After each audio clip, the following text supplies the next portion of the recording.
Jätkame oma kinnisvara nõuannetega ja kui eelmise nädala saates meile Indrek Peedo LVM kinnisvarast rääkis sellest, miks kinnisvara üürida, aga mitte osta, siis täna asetame küsimuse teistpidi ja küsime, miks kinnisvara osta, aga mitte üürida. Tegelikult sõltub otsus alati sellest, millised on siis inimese vajalikud majanduslikud võimalused. Tänases turuolukorras, kui leibkonnal on piisavalt likviidsust või võimalust siis pangast laenu saada, soovitan kindlasti kaaluda kinnisvara ostmist. Mida see annab siis inimesele, kui ta nüüd ostab ja mitte ei üüri? Kinnisvara ostmine on tegelikult pikaajaline investeering. Igakuised üürimaksed võib võrdsustada rahaga, mida sa hiljem enam kunagi ei näe. Ära ei tohiks unustada ka seda, et laenumaksetele lisanduvad ka intressid. Küll aga tänases üürituru kõrgseisus on need maksed ka koos laenumaksetega üürikuludest soodsamad.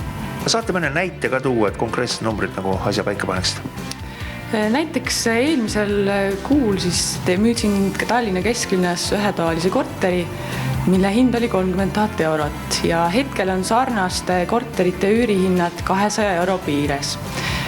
Kindlasti on võimalik piisava majandusliku kindlustatuse korral jõuda pangaga kokkuleppele kuutasus alla 150 euro. Laenumakse osamaksed, need pannakse paika ju tegelikult aastateks, üürisummad, need on vist sellised asjad, need võivad muutuda ka veel ajas. Jah, on küll niimoodi, et omanikel on õigus siis olenevalt turuolukorras seda üürisummat tõsta.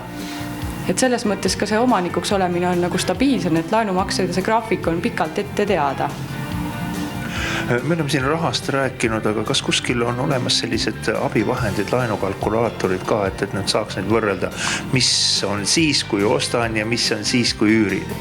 Jah, internetis soovitan kõigil järgi uurida, et kui leiate endale meeldiva objekti, et siis on võimalik võrrelda, sisestate sinna andmed, et milline oleks üürimakse ja milline on teie siis laenumakse ja siis kalkulaator arvutab teie jaoks välja selle võrdluse. Mida veel annab see, et on korter endale ostetud, mitte aga üüritud? Jah, lisaks sellistele majanduslikele põhjustele on kindlasti ka teisi eeliseid ja üheks on näiteks vabadus, et omanik on ju oma kodu peremees ja on vaba otsustama, kui ta soovib oma kodu remontida või näiteks lemmikloomi pidada ja loomulikult ka külalisi külla kutsuda.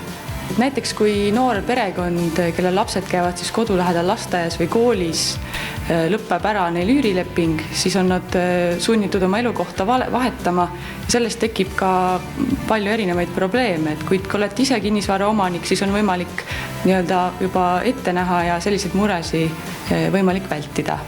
Kuidas peaks seda ostetavat objekti valima, kuidas teda vaatamas käima, mida seal üldse vaadata?